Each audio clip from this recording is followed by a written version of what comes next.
Hi, everyone. I am doing a really quick introduction and overview for how to set up your OneDrive.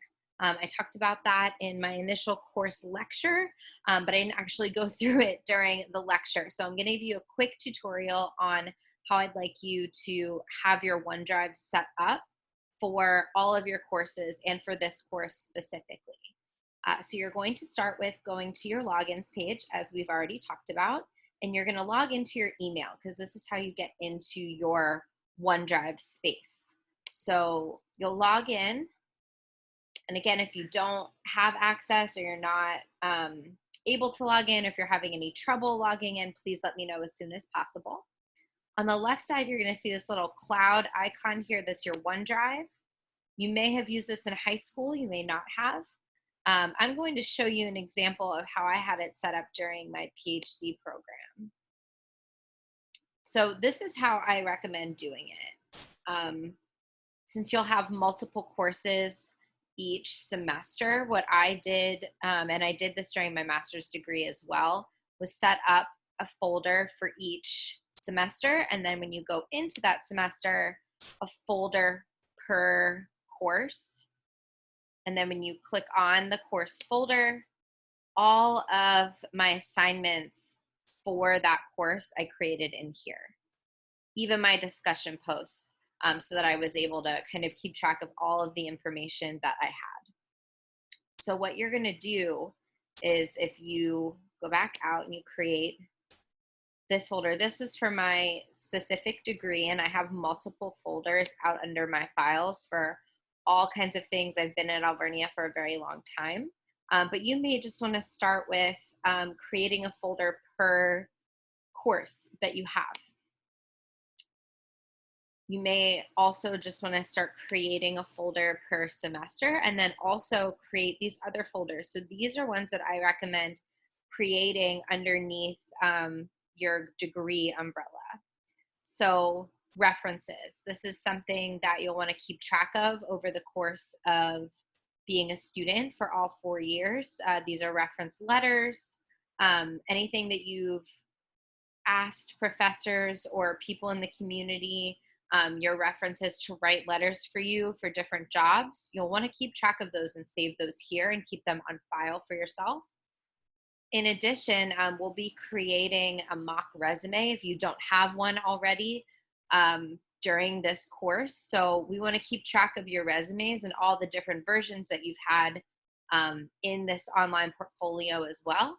And then templates. This is something that we'll create in class together, but I highly recommend having a template for an APA style paper, an MLA style paper, just a simple document with a heading that you can use. So what I ended up doing, for example, this doesn't have all of my assignments, but when I would go into an assignment,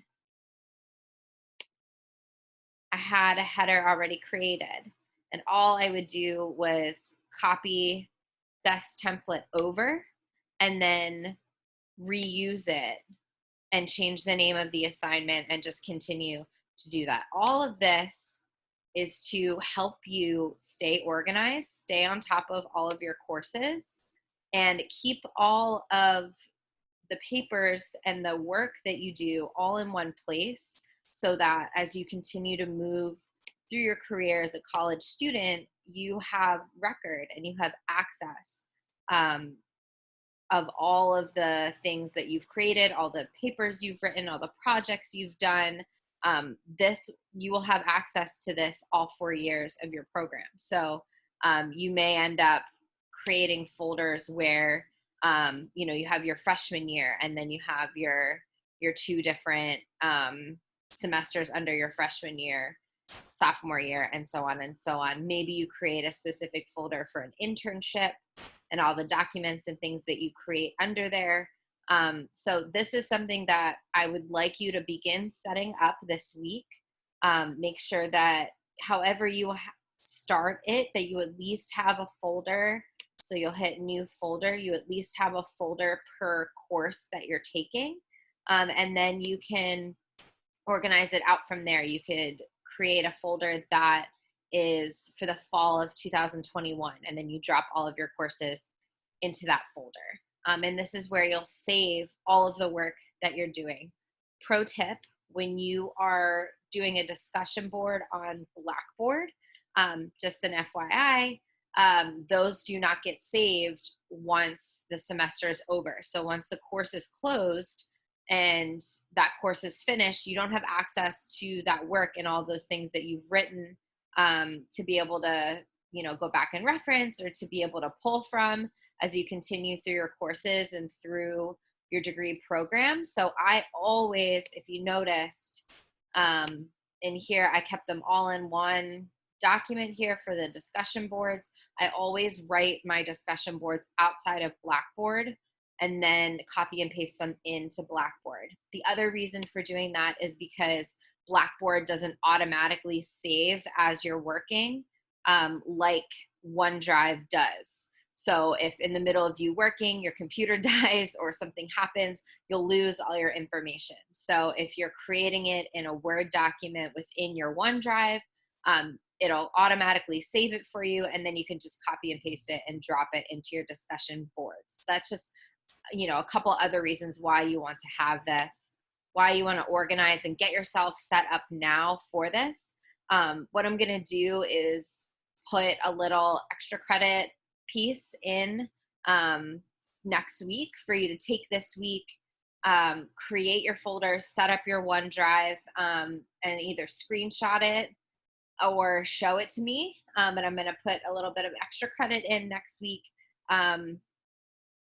that you've done this, because I really think that this is important and it's worth taking the time to do this so that you are set up well and organized right from the gate. If you have any questions about this, reach out to me and let me know.